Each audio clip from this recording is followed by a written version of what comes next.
சூட்சமம் கொல்ல பிறந்தானே. அசுரனை போரில் அம்பால் 2ஆய் பிளந்தானே.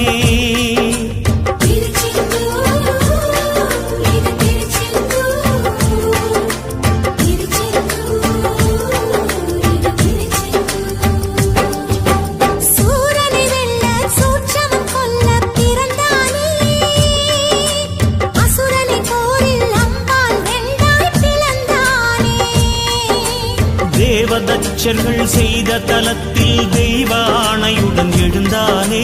நந்தி மயிலும் சேவ